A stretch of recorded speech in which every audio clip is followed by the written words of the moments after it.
안녕하십니까. 생생매거진 오늘 박은정입니다. 지난 주말 형산강 체육공원 일원에서 포항국제불빛축제가 열려 화려한 볼거리를 제공했습니다. 행사가 끝난 후에는 플로깅 과자 교환이라는 이색 행사가 열려서 행사장을 더욱 빛나게 했는데요. 축제 참가자들에게 생분해성 비닐봉지를 나눠주고 쓰레기를 담아오면 과자 봉지로 교환해주는 행사였는데 축제 기간 3일 동안 나눠줄 과자가 이틀 만에 소진될 만큼 큰 인기를 끌었고요. 덕분에 이전 축제 때보다 쓰레기 배출량이 현저하게 줄었다고 합니다. 축제를 여는 건 주최 측이지만 그 축제를 완성시키는 건 참가자들이죠. 아름다운 밤하늘만큼이나 빛났던 포항국제불빛축제 참가자들의 시민의식 오래도록 기억이 되고 또 계속돼야 하지 않을까 싶습니다. 5월 30일 화요일 생생매거진 오늘입니다. 먼저 안동과 포항 울릉 연결해서 그곳의 소식과 날씨 듣겠습니다. 안동입니다. 어제까지 안동에는 100mm 이상의 많은 비가 내렸는데요. 지금은 대부분 지역에서 소강 상태를 보이고 있습니다. 오늘 아침엔 비의 영향으로 15도로 출발해서 낮에는 25도까지 오르겠는데요. 대부분 지역에서 20도에서 26도 분포로 전날보다 2도에서 4도가량 높겠고요. 다만 구름 사이로 햇볕이 강하게 내리쬐면서 한낮에는 자외선 지수가 매우 높은 단계 보이겠습니다. 한편 오늘은 공기순환이 원활해 미세먼지와 초미세먼지 농도는 좋음 수준이 예상됩니다. 조금 전 경북도청 신도시 통합관제센터에서 안동시와 예천군이 공식적으로 상생행정협의회 구성과 운영을 위한 협약을 체결했습니다. 이번 협약식은 지난 2월 예천군과 안동시가 상호 공문을 통해 행정협의회를 구성하고 신도시 내 주민 생활 불편을 함께 해소하자고 논의한 데 따른 후속 조치인데요. 양 지자체는 민선 8기가 시작된 이래로 행정 일원화에 노력해왔지만 공식적인 규약이 없어 지속적인 협의가 어려웠습니다. 이번 협약식을 통해 규약을 고시하고 본격적으로 안건을 협의하면서 신도시 내 주민 불편 사항을 최소화하기 위한 실질적인 노력을 펼쳐나갈 예정이고요. 실무 협의 회의를 통해 대중교통과 도시조성, 또 생활환경과 문화체육 등 다양한 분야에서 새로운 안건을 발굴해 나갈 계획입니다. 지금까지 안동이었습니다. 이어서 포항입니다. 경북 동해안 연휴 끝난 오늘도 하늘빛 흐리고 지금도 빗방울이 떨어지고 있습니다. 오전까지 5mm 미만의 비가 이어지다가 점차 그치겠습니다. 오늘 낮 기온은 21도로 어제와 비슷하겠고요. 오늘 전 해상에 바다 안개가 끼겠습니다. 바다의 물결도 남해동부 먼바다에 최고 2m까지 비교적 높게 일겠는데요. 해상 안전사고에 주의하셔야겠습니다. 지난해 3월 발생한 울진 삼척 산불로 일대에 서식하는 사냥의 밀도가 높아졌다는 조사 결과가 나왔습니다. 녹색연합은 지난해 산불이 발생한 울진 삼척에 있는 응봉산 일대에서 사냥의 흔적 조사를 벌인 결과 서식지가 좁아진 대신 서식 밀도가 높아졌다고 밝혔습니다.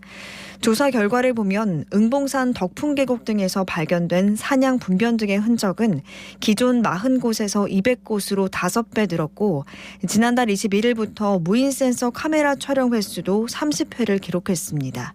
산불로 서식지를 잃은 사냥이 산불이 번지지 않은 서남쪽 지역으로 이동한 것으로 추정되는데요. 멸종 위기 중 1급인 사냥은 서식 밀집도가 높아지면 경쟁으로 스트레스가 커지고 이를 해소하기 위해 이동하는 경우가 많은데 이때 로드킬 등의 사고 가능성도 커집니다. 녹색연합은 이번 조사 결과를 토대로 산불 피해지 복원과 함께 피해지 주변 지역 사냥 보전을 위한 방안 마련을 촉구했습니다. 지금까지 포항이었습니다. 이어서 울릉입니다.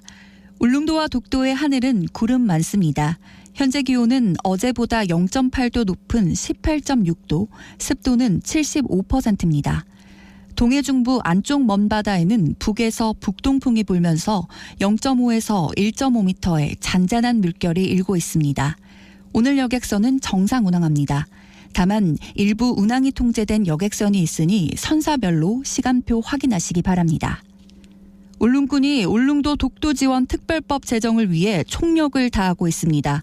울릉군은 울릉향후회를 비롯해 각종 SNS를 통해 영상과 함께 범국민 서명운동에 나섰는데요. 7, 80년대 3만 명에 육박하던 울릉도의 인구는 현재 9천여 명에 불과한 실정이며 고령화로 인한 인구 절벽으로 지역 소멸이 가속화되고 있는 상황입니다. 지난 3월 발의된 울릉도 독도지원특별법은 국비 보조를 근거로 종합발전계획을 수립하고 정주 여건 개선과 주민 안전시설 우선 지원 등의 내용을 담고 있는데요.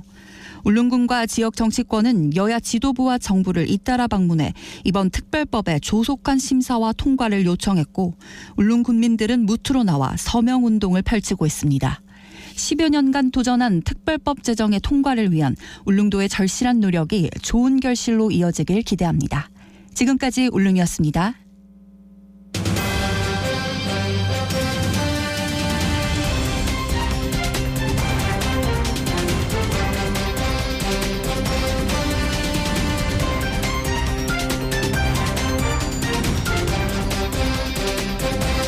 화요일 생생매거진 오늘입니다. 오는 7월 1일부터 대구에 사는 75세 이상 어르신들은 시내버스와 지하철을 무료로 이용할 수가 있습니다. 어르신 교통복지가 크게 확대될 것으로 기대되는데요. 최재원 대구시 버스운영과장과 함께 관련 내용 들어보도록 하겠습니다. 최 과장님 안녕하십니까? 예, 안녕하십니까? 예, 어르신 대중교통 통합 무임승차 제도 전국에서 처음으로 도입되는 거라고 들었습니다.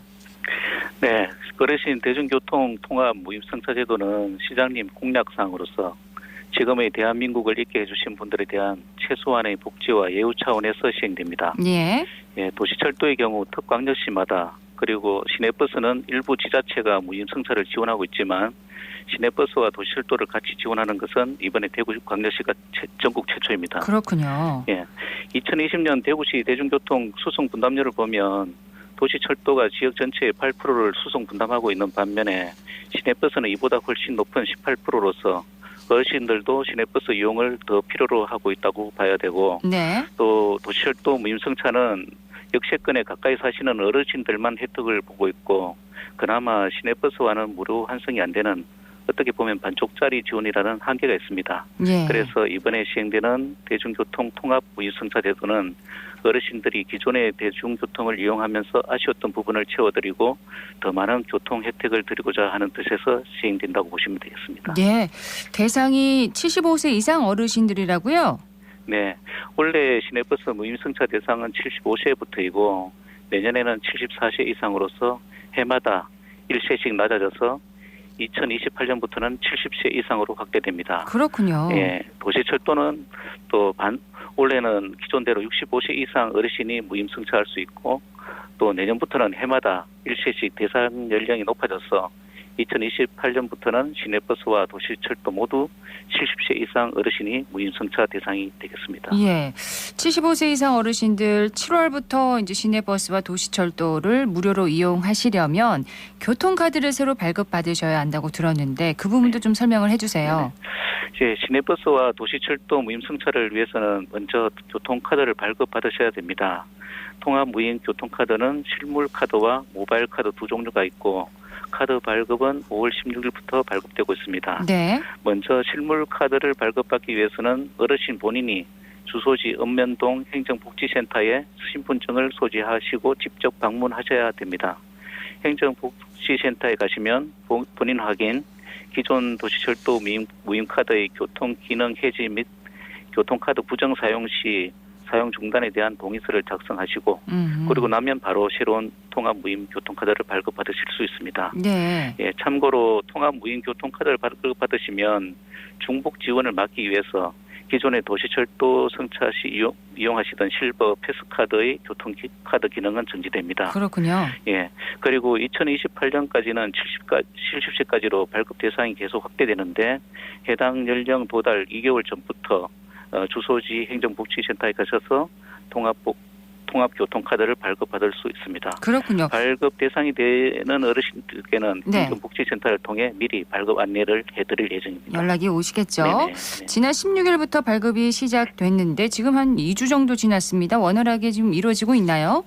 네, 아무래도 카드 발급 초기에는 많은 어르신들이 행정복지센터에 몰릴 것으로 예상돼서 어르신들이 태어나신 월을 기준으로 요일별 오부제가 시행되고 있습니다. 월요일에는 1, 2월생, 화요일에는 3, 4월생, 수요일에는 5, 6, 7월생, 목요일에는 8, 9, 10월생, 그리고 금요일에는 11월, 12월에 나신 어르신들이 신청하실 수 있는데 네. 이 오부제는 오는 6월 23일까지 시행합니다. 예, 현재까지 카드 발급 현황이 6만 7천여 장으로서 발급 대상 18만여 명에 대비해서 약 37% 정도 발급돼서 지금까지는 차질 없이 순조롭게 카드 발급이 이루어지고 있는 상황입니다. 그렇군요. 오늘은 화요일이니까 3, 4월생 어르신들이 가시면 되겠네요. 네, 그렇습니다. 모바일로는 어떻게 발급받을 수 있습니까? 모바일 카드는 어르신 개인 스마트폰에 어르신 통합 무임 교통카드 앱을 설치하시고 회원 가입하신 후에 기존 도시철도 무임 카드의 교통기능 해지 및 통합 무임 교통카드 부정 사용 시 사용 중단된다는 내용에 동의하시고 나면 네. 모바일 카드가 발급됩니다. 다만 아이폰에는 NFC라고 하는 근거리 무선 통신 기능이 없는데요. 그래서 아이폰을 쓰시는 어르신들은 모바일 카드 발급이 안 된다는 점 유의하시면 되겠습니다. 네. 스마트폰 이용을 이용에 좀 어려움을 겪는 분들은 좀 자녀분들께서 좀 도와주시면 좋을 것 같습니다. 네, 그러면 되겠습니다. 두 가지 중에 하나만 쓸 수 있는 건가요? 예, 실물 카드와 모바일 카드 중 하나만 선택해서 발급받고 사용하실 수 있습니다. 두 가지 카드를 모두 발급되는 경우는 먼저 발급받은 카드는 사용하실 수 없습니다. 예, 실물 카드를 먼저 받고 나중에 모바일 카드를 발급받은 경우는 실물 카드는 사용하지 못하고 모바일 카드만 이용하실 수 있고 네. 반대로 모바일 카드를 먼저 발급받으셨는데 나중에 실물 카드를 발급받은 경우는 모바일 카드는 사용하지 못하고 실물 카드를 사용하시면 되겠습니다. 따로 먼저 신청한 것을 정지할 필요는 없고요. 그렇습니다. 자동으로 후에 이제 카드를 발급받으면 앞에 거는 자연스럽게 정지가 되겠습니다. 그렇군요. 그 외에 주의할 점이 있다면요? 예, 카드를 발급받은 어르신은 시내버스 승하차 시 버스 내에 설치된 교통카드 단말기에 교통카드를 태그하셔야 이용하실 수 있습니다. 교통카드를 최초 발급 시에는 무료로 발급해드리지만 분실하셔서 재발급받을 경우 카드 제작 비용 3,000원을 부담하셔야 됩니다. 잃어버리시면 안 되겠네요. 네네. 그리고 또한 타 시도로 주민등록이 변경되시면 네. 당연히 무임 적용을 받으실 수 없고요. 만약 다른 사람에게 카드를 양도한다든지 부정 사용할 경우는 1년간 통합 무임 교통카드 사용이 중지되니 이런 일은 없도록 주의해 주셔야 되겠습니다. 네. 자, 이 제도가 7월부터 시행되는 거지 않습니까? 네네. 근데 7월 1일부터 군의군이 대구시로 편입됩니다. 그러면 군의군의 75세 이상 어르신들도 대구 시내버스 무료 승차를 할 수가 있는 건가요? 네. 군의군 어르신도 가능합니다. 그래서 지난 5월 16일부터 군의군 8개 읍면 사무소에서도 어르신 통합 무임 교통카드를 발급하고 있습니다. 군의군 어르신이 어르신 통합 무임 교통카드를 발급받으시면 군의군의 농어촌 버스와 대구의 시내버스, 도시철도를 같이 무료로 이용하실 수 있습니다. 7월부터요? 네네. 네. 군의군 편입에 따른 대중교통 체계에도 변화가 있다고요? 네네. 군의군이 오는 7월 1일부터 대구광역시로 편입됨에 따라 대구와 군위를 연결하는 급행버스 2개의 노선이 신설됩니다. 7곡 경대병원역을 출발해서 군위 터미널까지 운행하는 급행 9번 노선과 7곡 경대병원역에서 우부 정류장까지 운행하는 급행 9-1번 노선입니다. 기존 대구 군위 간 시외버스 요금이 5,500원인데 네. 신설되는 급행버스는 1,650원으로서 3분의 1 수준의 요금으로 편리하게 대구시를 오갈 수 있고 시내버스와 도시철도 환승도 가능하게 되므로 군위 주민들의 대구 접근성 등 교통복지가 크게 향상될 것으로 기대됩니다. 네. 현재 군위군 내 운행하는 농어촌 버스는 관련 법령에 따라서 내년부터는 마을버스로 전환해서 운행되는데 그것과 상관없이 대구시는 오는 7월 1일부터는 기존 농어촌 버스 군위군의 농어촌 버스와 이번에 신설되는 급행버스 간의 무료 환승이 되도록 환승 시스템을 구축하고 있는 중입니다. 그런데 급행버스 2개 노선으로는 좀 부족하지 않을까 싶기도 한데요. 네. 대구시가 신설하는 급행 노선 외에도 현재 군위군에는 농어촌 버스 12대와 행복마을버스 2대가 운행되고 있습니다. 농어촌 버스와 행복마을버스는 대구 편입 이후에도 계속 운행되므로 네. 이번에 신설되는 급행버스가 군위군 내에 간선 노선의 역할을 하고 기존의 농어촌 버스와 행복마을버스가 지선 노선을 역할을 하면서 서로 항성 체계를 갖추고 운행하면 군위군 주민들께서는 군위군 내에서도 그 대중교통이 지금보다 훨씬 편리할 것이라고 생각됩니다. 예. 이를 위해서 군위 농어촌 버스와 행복 마을버스에 카드 단말기를 설치하는 등 버스 환승 시스템 구축에 만전을 기하겠습니다. 네. 또 군위군 농협 8개소와 편의점 4개소에서는 교통카드를 판매하고 충전할 수 있도록 해서 군위군 주민들의 버스 이용에 불편이 없도록 그렇게 하겠습니다. 네. 또 편입 이후에 또 어떤 의견을 그 군의군민들의 의견을 받아서 또 확대될 수도 있겠네요. 급행버스요. 네, 교통수에 따라서 저희들이 예. 얼마든지 변동이 있을 수 있습니다. 자, 이번 75세 이상 무료 승차가 대구 시내버스뿐만 아니라 경산과 영천버스도 이용이 가능하다고요? 네, 지금도 대구, 경산, 영천 간에는 대중교통 무료 환승이 시행되고 있습니다. 네, 어르신들은 통합 무임 교통카드로 대구의 시내버스 119개 노선과 도시철도 3개 노선, 그리고 경산시 버스 34개 노선과 영천시 버스 120개 노선도 네. 무료로 이용할 수 있게 됩니다. 그렇군요. 자, 대구시는 인접한 경북 시군 지역들과 아주 밀접하게 생활권을 이루고 있는데 대구 시민과 경북도민의 교통 편의를 위해서 대중교통 확대 방안은 또 어떤 것이 있습니까? 네, 구미, 동대구, 경산 구간의 대구권 광역철도가 내년 2024년 말에 개통됩니다. 대구시는 광역철도 개통에 맞춰 대구 인근의 8개 시군, 경산, 영천, 구미, 청도, 고령, 칠곡, 성주, 김천과 함께 대구 경북 대중교통 광역 환승제를 구축할 계획입니다. 네. 해당 지자체들과는 사업 추진에 대한 공감대가 이미 형성돼 있고 앞으로 이제 요금 할인, 무료 환승의 세부 방안을 마련해서 시도민의 교통복지 향상과 대중교통 활성화에 큰 계기가 될 수 있도록 하겠습니다. 그렇군요. 자, 지역민들에게 좀 전하고 싶은 말씀이 혹시 있으신지요? 예, 지금까지 말씀드린 것 같이 어르신 통합 무임교통 지원 사업은 어르신들에 대한 실질적인 복지 정책입니다. 대구 시민들 모두에게 사랑받는 대중교통이 되어야겠지만 특별히 어르신들께서 안전하고 편리하게 이용할 수 있도록 더욱 신경 쓰겠습니다. 네. 모쪼록 이번에 통합 무임 승차 대상이 되신 어르신들께서는 6월 30일까지 한 번도 빠짐없이 교통카드를 발급받으셔서 7월 1일부터 우리 지역 대중교통을 더 편리하게 또 많이 이용하시길 바랍니다. 이 무임교통카드 발급은 6월 30일까지 마감이 되는 겁니까? 아니면 계속해서 발급이 되는 건가요? 네, 그 이후로도 이제 이용하시고자 하시는 분은 그 연령이 되시면 언제든지 네. 행정복지센터를 방문하시면 발급받아서 사용하실 수 있습니다. 놓치셨다고 해도 7월에도 네네. 가능하신 거네요. 네, 그때는 오부제와 상관없이 언제나 편한 시간에 방문하시면 발급되겠습니다. 그래도 미리미리 발급받으시는 게 좋겠죠. 네네네. 예, 오늘 도움 말씀 고맙습니다. 네, 감사합니다. 네, 대구시 어르신 통합 무임 교통카드 발급에 대해서 최재원 대구시 버스 운영과장 연결해서 들어봤습니다.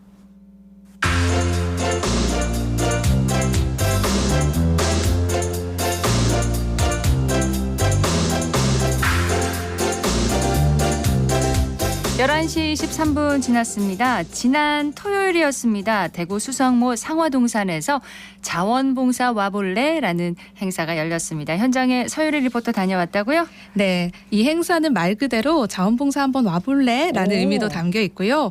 와우 볼런티어 엑스포라고 해서 자원봉사 박람회의 의미도 담고 있습니다. 이름에 걸맞게 다양한 자원봉사 분야와 단체를 한자리에서 만나볼 수 있었는데요. 심폐소생술 교육 현장으로 먼저 가보겠습니다.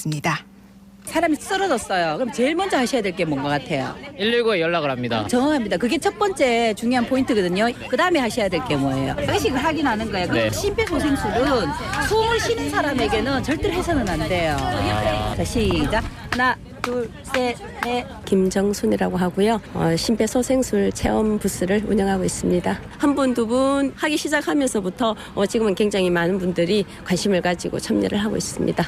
어린아이들 할 때는 저는 너희 엄마, 아빠, 할머니, 할아버지께서 이런 일이 있을 수 있다라고 환기를 시키죠. 어르신들은 다들 신체 요건이 좀 다르세요. 저희는 거기에 맞춰서 편리하게 할 수 있는 방법을 저희가 가르쳐 드리고 있거든요. 직각으로 했을 때 심장에 그 압박이 이제 가해지니까 팔의 각도가 굉장히 중요하고요. 119에 인계할 때까지는 시간이 좀 걸리잖아요. 체력 안배를 하는 것도 굉장히 중요하다라고 저는 생각을 해요. 너무 간단하게만 생각하고 있었던 부분들은 또 디테일하게 알려주셔서 너무 많이 배운 것 같고 재밌었습니다. 압박을 할 때 5, 6cm 정도 더 깊숙이 내려간다는 점에서 생각한 그 이상으로 좀 힘을 줘야 된다는 게 좀 놀라웠고요.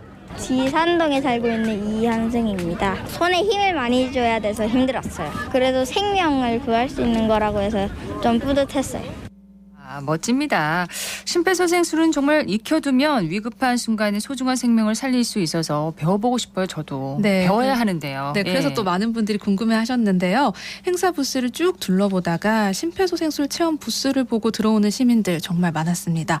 어린이부터 어르신까지 정말 나이에 관계없이 이 흉부압박 30배를 직접 해보고요. 또 잘못된 자세는 교정도 받으면서 진지한 자세로 배웠습니다. 네. 이번에는 또 다른 체험 부스, 시각장애인 점자 체험 부스로 가보겠습니다.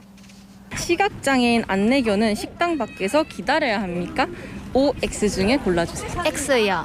아, 네, 맞습니다. 반려견은 시각장애인의 눈이 되기 때문에 같이 어디든 갈 수 있습니다. 김효선이라고 합니다. 점자를 또 어떻게 읽는지도 몰랐다 하시는 분들이 정말 많으시거든요. 그래서 그거에 대해서 알려드리고 왜 점자가 필요한지 알려드리고 있어서 뿌듯하고, 우리는 글자가 보이지만 시각장애인 분들은 안 보이기 때문에 정보를 제공받을 권리를 잃고 있는 거나 다름없거든요. 인권이 있는 사람이라면 모두가 받을 수 있는 권리이기 때문에 점자가 그래서 중요하다고 생각합니다.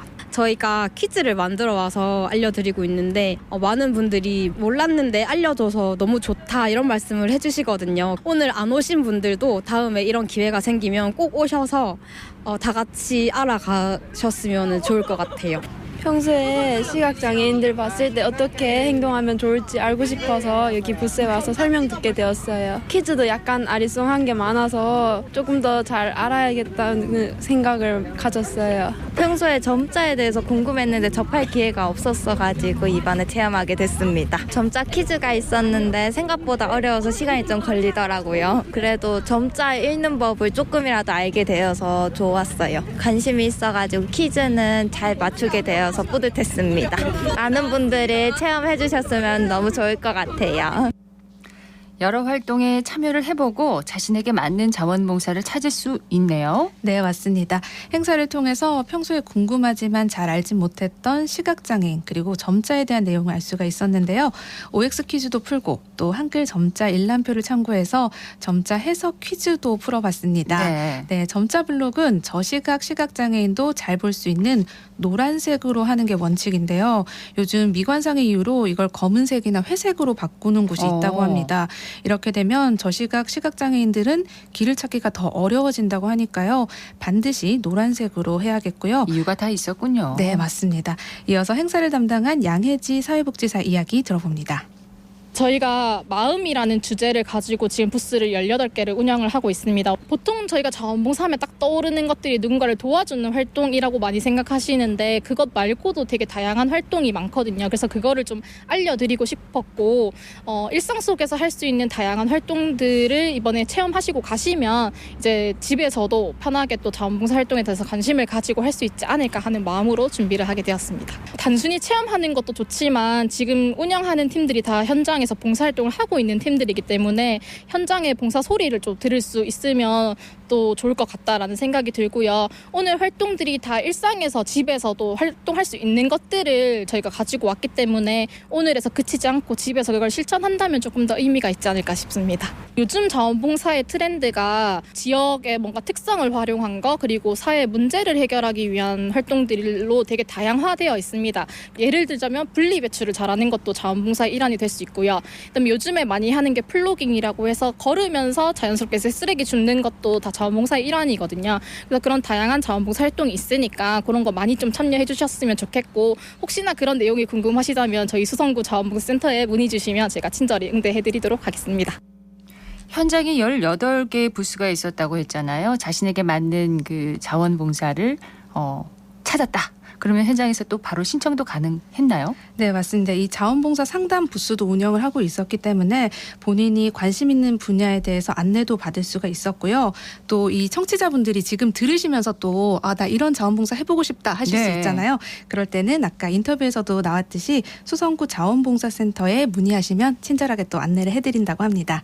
이런 행사를 통해서 자원봉사를 체험해보고 특별히 더 마음이 가는 분야가 있다면 꾸준히 또 활동을 해서 그럼요. 자원봉사를 일상화하면 좋겠습니다. 서유리 리포터 잘 들었습니다. 네, 고맙습니다.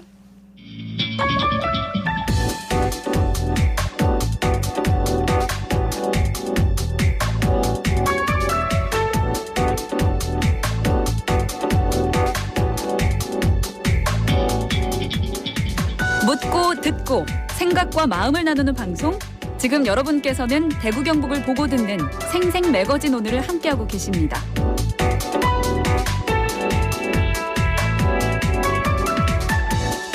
(11시 30분) 지났습니다. 자, 이번에는 기자의 눈으로 지역의 현안과 이슈를 들여다보는 시간입니다. 매일신문의 구민수 기자와 함께합니다. 어서 오세요. 네, 안녕하세요. 자, 오늘 짚어볼 이슈는 뭔가요? 네, 여객기 사고입니다. 정말 충격적인 소식이었습니다. 정말 네. 대참사가 날 뻔했어요. 네, 30대 남성이 착륙을 위해 하강하던 여객기의 비상구를 고의로 개방하는 사고였는데요. 추락 사고 같은 인명 피해는 발생하지 않았지만 일부 승객들이 호흡 곤란 증세로 병원으로 옮겨졌습니다. 네. 사고가 벌어진 것은 26일 낮 12시 45분쯤이었습니다. 제주공항을 떠나서 대구공항으로 향하던 여객기 안이었습니다. 여객기는 착륙하기 직전 213m 상공을 날고 있었는데요. 이 남성의 돌발 행동으로 여객기는 문이 열린 상태로 2분 만에 활주로에 안착했습니다. 열린 채로 네. 안착을 한 거죠? 네, 이 남성이 비상구를 열고 닫을 때 사용하는 레버를 돌린 것으로 알려졌는데요. 네. 당시 객실 승무원들은 이 벨트를 메고 착석한 상태라서 문을 여는 행동 자체를 제지를 하지 못했고요. 또 사고 기종이 에어버스 A321 기종인데 비상구 앞에 승무원을 배치할 수 없는 구조였다고 합니다. 이동하는 항공기에서 이제 뛰어내리려고 또 시도를 한 거죠? 네, 이 남성이 열린 문으로 뛰어내리려고 시도를 했는데요. 그러니까 이미 이제 착륙을 하고 활주로로 이동할 때였습니다. 네. 이 승객과 승무원들이 힘을 합쳐서 제압을 했습니다. 이 과정에서 숨은 영웅들도 많았는데 이 소식은 곧 전해드리겠습니다. 또 비행 도중에 갑작스럽게 문이 열리면서 얼마나 놀랐을까요? 기내는 아주 순식간에 아수라장이 됐는데요. 승객들은 강한 바람을 무방비로 맞으면서 공포에 떨어야 했습니다. 다행히 탑승객 194명 중 다친 사람은 없었습니다. 네. 대구 소방본부는 공항 1층에 임시 의료소를 설치하고 호흡 곤란을 호소한 12명 중 9명을 병원으로 이송했습니다. 승객 중에는 울산에서 열리는 전국 소년 체육대회에 참가하려던 제주 지역 초중등 선수단 64명이 포함됐습니다. 자, 근데 이 문을 여는 게 어떻게 가능했을까요? 네, 일반적으로는 항공기 내 외부의 기압차에 따라서 비상구 문을 여는 것은 불가능합니다. 그렇죠. 네, 하지만 착륙 직전에 고도가 낮아진 상황과 맞물리면서 비상구를 열 수 있었던 것으로 추측이 되는데요. 사고 발생 당시 문을 연 남성은 기체 좌측 비상구 쪽 좌석에 앉아 있었습니다. 네. 비상구 좌석은 비상 상황에 승무원의 지시에 따라 승객들의 탈출을 돕는 중요한 위치인데요. 하지만 오히려 승객들을 위협하는 역할을 했습니다. 비상구에 대해서도 조금 이따가 다시 한번 설명을 드리겠습니다. 승객들이 정말 많이 놀랐겠습니다. 네, 당시에 그 탑승객들의 증언에 따르면 눈도 제대로 뜰 수 없을 정도로 강한 바람과 굉음에 시달렸다고 합니다. 에어컨과 송풍기로 보이는 곳에서 네. 순식간에 먼지가 나와서 비행기 내부도 뿌옇게 변했습니다. 특히 문 쪽에 있는 승객들은 순식간에 기절하는 모습도 보였다고 합니다. 누구보다 큰 공포를 느꼈던 이들은 어린 아이들일 텐데요. 소년체전에 참가했던 선수들 중 일부는 비행기가 아닌 배를 이용해서 제주도로 귀가했다고 합니다. 그렇군요. 정말 큰 대참사로 이제 이어질 뻔했던 상황을 모면할 수 있었던 건 탑승한 시민들 그리고 승무원들의 적극적인 대응 덕분이었다면서요? 네. 이 긴박한 상황 속에서도 비상구 문을 연 범인을 제압하고 추가 피해를 막았습니다. 경북에 있는 한 공공기관에 재직 중인 A씨도 영웅 중 한 명인데요. 혹시나 나중에라도 보복을 당할 수가 있어서 인터뷰는 익명으로 진행을 했습니다. 영상 봤습니다. 네. A씨는 제주도로 출장을 갔다가 대구로 돌아오는 길이었습니다. 당시 비상구 문을 연 범인은 착륙 중 밖으로 뛰어내리려고 시도했는데요. 승무원 4명이 매달려서 간신히 붙잡았지만 건장한 체격의 남성을 감당하기가 어려웠습니다. 자칫 잘못하다가는 남성을 붙잡고 있던 승무원들까지 밖으로 떨어질 수 있었던 아찔한 상황이었습니다. 다급하게 도와달라는 승무원의 요청에 A씨를 포함한 3명이 나섰습니다. A씨 등은 뛰어내리려는 남성을 끌어올리고 움직일 수 없도록 제지했습니다. 약 5분 정도의 시간이 흐른 후 비행기가 비행기가 착륙하자 상황은 정리가 됐습니다. 그 순간에 이제 벨트 풀고 일어나서 범인 쪽으로 달려가는 게 이게 정말 쉽지 않았을 것 같아요. 네, A 씨는 생각할 겨를이 없었다고 하는데요. 도와주세요라는 말만 듣고 뛰어나갔다고 합니다. 이후로는 살리자는 생각밖에 없었다고 합니다. 또 다른 숨은 영웅 이야기가 이후로도 계속 전해졌는데요. 네. 당시 빨간 바지를 입고 있었던 이윤준 씨도 화제였습니다. 기내에서 범인 바로 옆자리에 앉았고요. 네. 행정안전부 산하 국민재난안전총연합회 제주본부 상임부회장을 맡고 있다고 합니다. 빨간 바지가 유명해졌어요. 네. 안전교육을 위해서 제주도 출장을 갔다가 생일을 앞두고 대구로 복귀하던 길이었다고 합니다. 네. 사고 직후에 한 언론에 보도된 탑승객의 거짓 인터뷰가 좀 논란이 되기도 했습니다. 네, 승무원들이 아무런 조치를 안 하고 겁에 질린 채 가만히 앉아 있었다는 주장인데요. 참사를 막은 숨은 영웅들은 승무원들을 비난하는 듯한 여론이 안타깝다고 했습니다. A 씨는 승무원들은 최선을 다해 자신의 할 일을 다 했다고 했습니다. 승무원이 제대로 대응하지 않았다는 보도는 바로잡고 싶다고도 했습니다. 아시아나 측도 무리하게 비상구를 닫으려 했다면 더 큰 인명피해로 이어질 수 있었을 것이라고 직원들의 대응이 적절했다고 말했습니다. 네. 이후에 사진 한 장이 더 공개되면서 승무원들에 대한 우호적인 여론이 형성됐는데요. 승무원이 열린 비상구 문 앞에서 안전바를 설치한 채 온몸으로 막고 있는 사진이 뒤늦게 공개된 것입니다. 문이 열렸을 때 미흡한 대처로 비판이 가득했던 승무원이 승객들의 안전의 1등 공신이었습니다. 자, 범인에 대한 이야기를 해보겠습니다. 지금 구속이 됐습니다. 네, 사고 당시에 항공보안법 위반 혐의로 긴급 체포됐고요. 28일에 구속됐습니다. 구속도 이례적으로 신속하게 이루어졌는데요.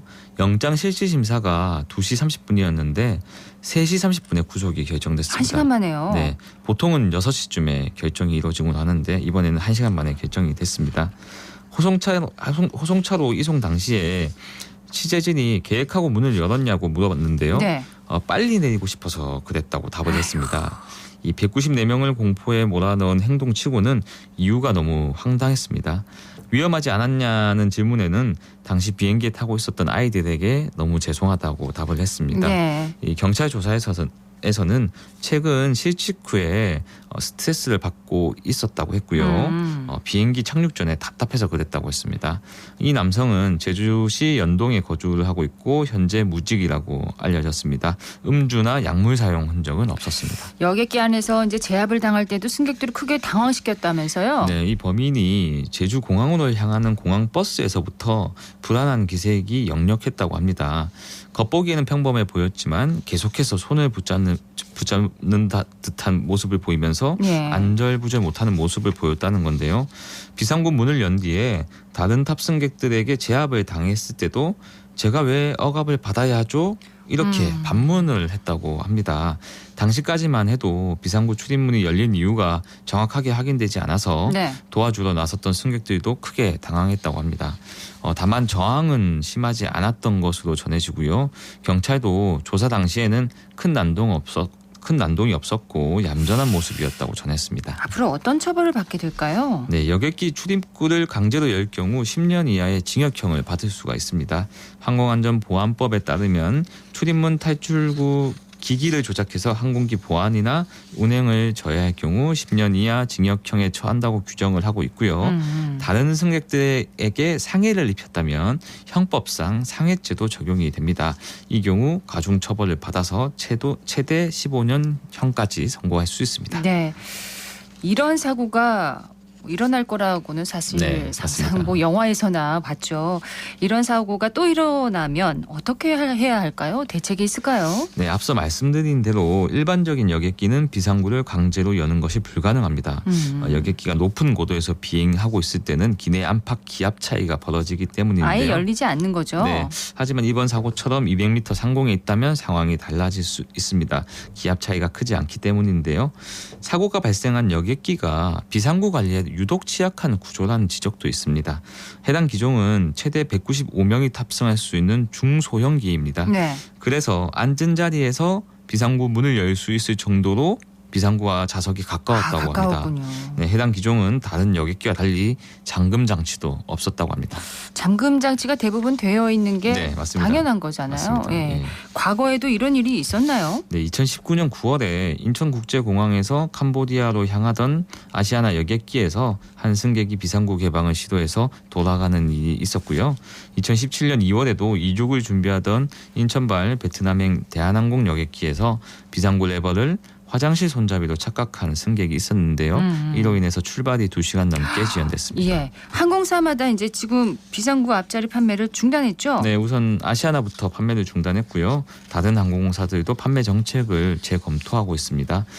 우선 같은 기종을 운영하고 있는 에어 서울이 판매 중지에 동참을 했고요.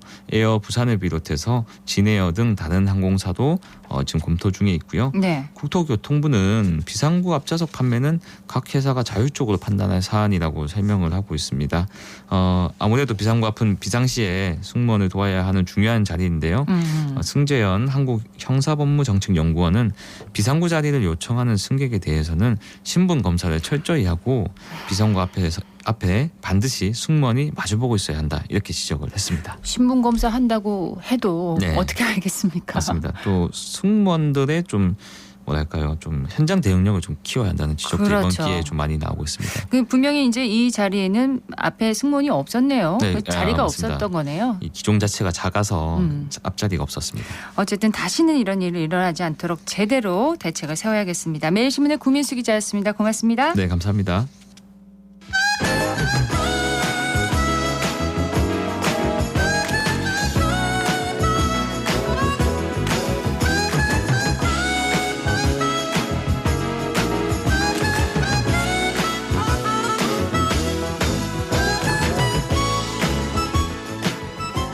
최근 일본 주식시장이 30년 만에 주가지수 3만을 돌파하며 큰 주목을 받고 있습니다. 오늘 어쨌든 경제에서는 그동안의 경기 불안과 글로벌 시장의 변동성 속에서 상승세를 이어온 일본의 주식시장 전망과 또 최근 반도체 시장 흐름에 대해서 살펴보도록 하겠습니다.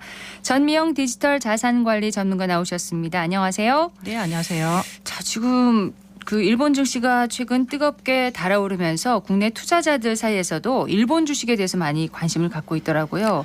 엔화는 약세인데 주식시장은 반대 상황인 건가요? 네, 일본의 지금 대표 지수인 니케이 225가 지난주 3만 1,000을 회복하면서 1990년 8월 이후 32년 9개월 만에 최고치를 지금 기록했습니다. 그래서 30년 만에 이 처음 3만 지수를 회복하면서 일본 시장에 대한 관심이 국내에서도 굉장히 높아지고 있는 상황입니다. 네, 지금 전 세계적으로 경기가 불안하지 않습니까? 네. 그런데 이렇게 일본 증시 상승하는 어떤 배경이 있을까요?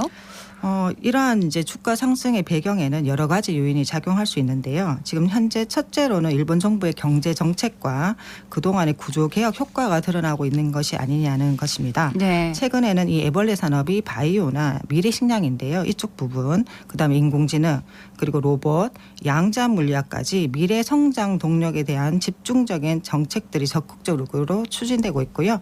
이로 인한 투자자들이 일본 기업에 대한 성장 잠재력에 대한 관심이 증가되고 있습니다. 두 번째로 이제 글로벌 경기 회복인 거죠. 리오프닝으로 더불어 일본 기업들의 수출이 증가되고 있는데요. 특히 일본 같은 경우는 수출 중심 산업이 우리하고 좀 비슷한데 자동차와 반도체 등입니다. 여기에 전 세계적인 지금 수요가 증가되고 있고요. 현재 양호한 실적을 기록할 것이라 기대하고 있습니다. 네. 이로 인해서 이제 수출 기업의 주가가 상승하고 있고요. 전체 시장의 주가 지수도 지금 큰 폭으로 상승하는 추세가 있고요. 또한 미중 갈등으로 인해서 이제 중국 시장에 대한 대체 시장이 일본이 될 수 있다는 이런 분석도 지금 현재 나오고 있습니다. 자, 이런 가운데 투자의 규제 워런 버핏도 일본 투자 비중을 늘렸다고 하는데 이것도 호재가 된 건가요? 네, 안 그래. 이 지금 버핏에 보유하고 있는 일본 주식 비중이 늘린다는 점이 언론에 보도되면서 일반인들이 더욱 관심을 가지고 있는 게 사실이고요. 네. 지금 버핏은 니혼게 자이 신문과 인터뷰에서 버크셔 해스웨이의 이토츠 이제 그 상사라는 일본 상사가 있는데요. 이 이제 주요 종합 상사 5개 이제 상사의 보유 지분을 2020년 5%에서 현재 7.4%까지 늘렸다고 이제 밝힌 바가 있어요. 구체적으로 밝혔군요. 네네. 그래서 이 경우에 이제 지금 이때 마침 TSMC 대만의 지분을 전량 정리한 시점이거든요. 그래서 일본의 주요 상사가 주가가 저평가됐다고 평가하면서 지분을 늘렸다고 하는 이 이슈와 네. 또한 지금 현재 몇몇 다른 이제 일본 기업도 추가 이제 투자를 할 예정이라고 밝힌 바가 있습니다. 네, 지난 30년 동안 일본이 저금리 속에서도 주가 견인이 어려웠던 만큼 이번에는 좀 일시적일 수도 있지 않을까 이런 반응도 있더라고요. 네, 좋은 말씀인데요. 지금 현대의 글로벌 경제 시장인데 지금 현재 뭐 한 치 앞을 전망하기도 어려운 상황이긴 합니다. 그렇지만 뭐 지금 일본의 중요 지금 전문가 중에 한 분이 일본의 이제 이 자산 가격 상승과 최근의 물가 상승은 일본 경제에 큰 부작용을 가져올 수 있다는 전망도 지금 하고 있어요. 네. 왜냐하면 현재 인플레이션 물가 상승이 멈추지 않고 있는 상황에 이제 주가는 거품 경제 붕괴 이후에 이제 최고치를 지금 치솟고 있는 상황이고요. 일본 은행 같은 경우는 그동안에 그 통화 긴축이 필수적인 상황에 놓여 있습니다. 네. 그래서 이렇게 이런 자산 가격이 올라가면은 통화 긴축을 해야 되는데 이렇게 된다면 지금 현재 그 일본의 엔화와 엔화로 발행된 국채들이 복병이 될 수 있다는 건데요. 이 이유는 30년간 0%의 국채들이기 때문입니다. 네. 그래서 금리를 올린다면 이러한 기존의 30년간 지금 풀어놓은 국채들이 가격이 하락하는 위험이 있기 때문에요. 지금 현재 이제 33년 만에 최고치를 경신하는 이런 경제 청신호라는 거는 금리 인상을 이어올 수가 있고 이렇게 되면 이제 국채 가격의 하락과 지금 현재 이런 금융권의 어떤 혼란이 있을 수가 있는 거죠. 국채 하락으로. 예. 올해 미국은행 위기들이 발생한 미국채 하락의 문제들이 일본 은행들에도 이제 겪을 수 있다, 일어날 수 있다 이런 얘기신가요? 그렇죠. 아이러니하게도 최근 금융 불안은 안전체인 지금 국채에서 일어나는 상황인데요. 이것은 급격한 금리 인상으로 인해서 파생되는 그러한 후유증입니다. 네. 그래서 일본의 유명 그 인사인 후지마키 대표는 현 상태는 일본은행이 파산하더라도 전혀 이상할 게 없을 정도라고까지 이야기를 했습니다. 그래서 재정 적자를 충당하기 위해서 막대한 국채를 직접 이제 일본 같으면 일본 은행이 직접 이렇게 떠안았거든요. 네. 그럼 장기 금리가 0.2에서 만약 0.5로 올라간다. 이렇게 한다면 막대한 평가 손실을 떠안게 되는 거죠. 일본 같은 경우도 지금 지금 부채가 1경에 달하기 때문에 일본은행의 채무 초과에 만약에 빠진다면 일본 엔화의 시장의 믿음을 상실할 위험성이 있다는 언급이고요. 네. 그렇지만 올해 그 증시 상승률은 전 세계를 뛰어넘을 것이라는 전망이 우세한데 이 부분은 자사주 매입을 통한 이제 기업들의 가버넌스 개선이 굉장히 이제 우량하다고 보고 있고 일본은행의 통화정책 정상화도 아마 좀 그 제한적이지 않냐. 그리고 막바지 오른 지금 금리 인상이죠. 미국 같으면 금리 인상이 거의 이제 멈췄다고 보는 입장이라서 이 부분과 그다음에 가장 큰 거는 시장인데요. 네. 미일 반도체 협력 강화가 가장 큰 수혜가 이제 일본 증시가 되지 않느냐. 이 호재가 더 크다는 거죠. 악재보다. 예. 이렇게 보는 것 같습니다. 일본 언론에서 미일 반도체 협력을 강화한다 이런 보도가 있었는데 영향을 끼칠까요? 굉장히 크죠. 그 지난주 미국과 일본이 첨단 반도체 분야의 기술 협력을 강화하겠다는 로드맵을 만들기로 합의했다고 니혼게 자유신문이 보도를 했습니다. 예. 이 보도에 따르면 일본 경제산업상과 지금 미국 사무부 장관이 지난 26일 미국 디트로이트 회담에서 반도체 분야 기술 협력을 강화한 로드맵을 지금 작성한다는 내용과 이에 대한 공동 성명을 발표했습니다. 이 공동 성명에서는 첨단 반도체 분야의 기술 개발과 인재 육성에 대한 로드맵이 포함되고 있고요. 네. 특정 지역 중국이 될 수 있는데 특정 지역에 대한 반도체 공급을 의존하지 않는다는 내용을 포함했다고 합니다. 아울러 미국과 일본은 인공지능과 지금 굉장히 핫한 분야거든요. 여기와 바이오 분야의 신기술 공동연구, 인재 교류 등의 협력도 추진하기로 했습니다. 네. 네, 특히 나노 분야에 대해서는 공동연구를 통해서 워킹그룹 설치하는 방향을 검토하고 있고요. 반도체 공급망 구축과 지금 차세대 지금 인공지능은 가장 핫한 분야인데 이 분야 그다음에 바이오 분야 신기술의 공동연구와 인재교류라는 것은 굉장히 지금 일본 시장이 큰 지금 현재 호재가 되고 있고요. 네. 이에 반해서 같은 이제 한국과 대만 우리 이제 제치고 첨단 반도체 시장을 자극하기려는 의도가 아니냐 이렇게 판단하고 있습니다. 자, 미국과 일본이 반도체 협력을 강화한다고 하는데 이 분야의 우리의 기술력은 어떻습니까? 지금 현재 이제 반도체는 차세대는 이제 양자 컴퓨터라는 이야기가 나오는데요. 예. 전통적인 컴퓨터와는 다른 원리를 이용해서 정보를 처리하는 방식입니다. 그래서 양자역학 원리를 이용해서 병렬 처리, 그 다음에 동시성, 양자 상태의 중첩성의 특성을 가지고 있는데요. 현재 우리나라 정부는 2035년까지 기술 수준을 미의 90%까지 세계 4위 목표로 양자 기술에 대한 우리나라 정부와 기술의 투자 계획을 발표한 상황입니다. 네, 미국의 부채 협상 난항에도 나스닥의 주요 AI 기업들은 강하게 상승하고 있다는데 반도체와 기술 기업들의 전망도 여전히 긍정적인가요? 네, 아주 긍정적이죠. 지금 1분기 실적 발표 이후에 미국의 기술 기업들은 여전히 견조하고 아주 강합니다. 그래서 지난주에 킹비디아라는 말이 나올 만큼 킹비디아요? 네, 엔비디아가 주가 이제 그 실적 발표 후 당일 26% 이상 올랐고요. 지금 초강세를 보이고 있고 지금 현재 AI 시장에 글로벌 투자 자금이 아주 강하게 몰리는 상황이고요. 이와 함께 우리나라 반도체 삼성전자, 하이닉스도 같이 지금 반등을 하고 있는 상황입니다. 네. 그래서 지금 전체 나스닥의 평균 기업 상승률은 1%에 그치지만 이 주요 AI 관련 기업들은 평균 상승률이 올해 44% 이상 이렇게 업종별 차별화 굉장히 큰 지금 시장이 되고 있는 것 같습니다. 그렇군요. 양자 컴퓨터는 어떤 원리로 작동하는 걸 말하는 건가요? 그러니까 양자 컴퓨터가 저도 이제 살펴보니까 전통적인 컴퓨터와는 다른 원리로 작동하는데요. 양자 컴퓨터라는 것이 이제 양자 상태인 Q 비트를 사용한다고 합니다. 네. 이 Q 비트는 우리 일반적인 컴퓨터는 0과 1 두 가지로 상태뿐만 아니라 양자 중첩과 양자 얽힘 등의 특성을 가지고 있기 때문에 이 특성을 이용해서 양자 컴퓨터는 동시에 여러 개를 같이 이제 계산을 할 수 있는 수행을 할 수 있고 병렬 처리도 할 수 있기 때문에 네. 굉장히 많은 부분에 빠른 처리 속도로 문제 해결할 수 있는 이런 장점이 있다고 봅니다. 양자 컴퓨터 분야 선도 위치의 기업 우리가 알고 있는 것도 있나요? 기업이요? 몇 개만 좀 소개를 해주신다면요. 그래서 지금 현재 선도 위치는 당연히 이제 미국과 중국인데요. 대표적인 기업은 간단하게 짧게 말씀드리면 우리가 알고 있는 IBM, 예. 구글, 마이크로소프트, 허니웰 등이 있고요.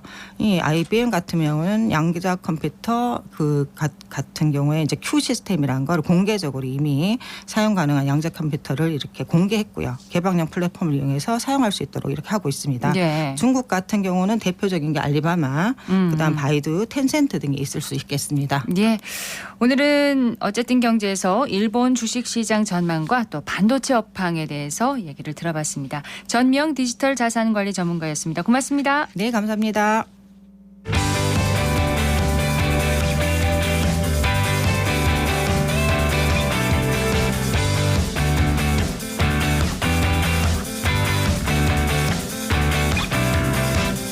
클릭 정보 클립.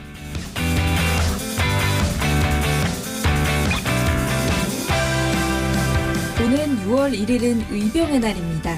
대구 달서구는 의병의 날 기념 향사례를 6월 1일 오후 4시부터 월곡 역사박물관에서 개최합니다. 이번 행사는 조선시대 임진왜란 당시 공을 세운 월곡 우배선 장군의 혼을 계승하기 위해 준비됐는데요.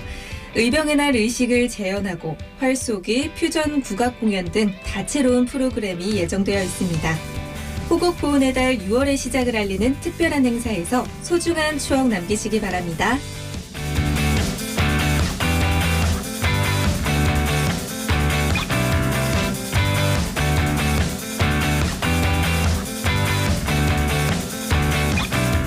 오늘 지역 중소기업의 전파 관련 제품 개발을 지원하는 전파 플레이그라운드 대구 착공식이 열립니다. 전파 플레이그라운드에서는 전파를 활용한 제품들을 출시하기 위해 필요한 전자파 특성 시험, 분석 등을 진행할 수 있습니다. 오늘 착공식을 시작으로 올해 10월 중으로 준공할 예정이라고 하는데요. 경북대학교 산학협력단에 이용 신청을 하면 검토 후에 지원을 받을 수 있다고 합니다. 국내 전파 산업을 활성화하는 도약의 첫걸음이 되길 기대합니다.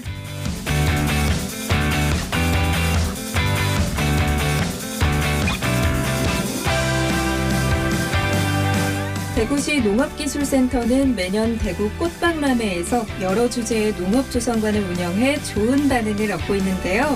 오는 6월 2일부터 3일간 대구 엑스포 전시관에서 저탄소 녹색환경 모델을 운영합니다. 탄소 중립과 녹색 환경과 관련한 3가지 주제의 공간을 다채로운 꽃들과 함께 연출한다고 하는데요. 탄소 제로, 스트레스 제로 되는 시간일 것 같습니다. 대구 시민들의 많은 참여 부탁드립니다.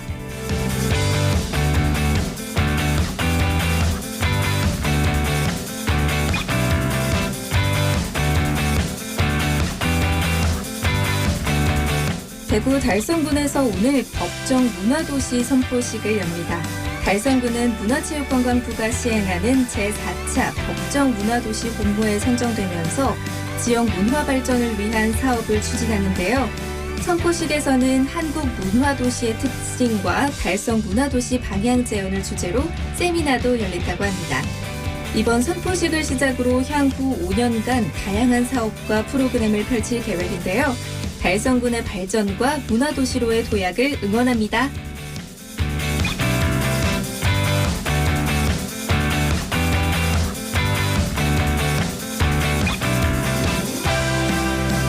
샤워 후에 물이 찬 귀 속을 면봉으로 닦아내면 오히려 귀지량이 늘어나는 역효과를 일으킬 수 있습니다.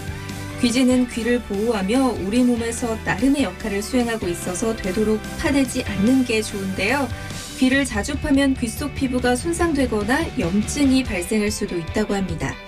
우리 귀는 스스로 청소하기 때문에 억지로 파내지 말고 그냥 두고 귀지가 쌓여서 딱딱해진 덩어리가 있다면 이비인후과에서 제거하는 것이 바람직하다고 하네요. 지금까지 클릭 정보 클립 서한나였습니다.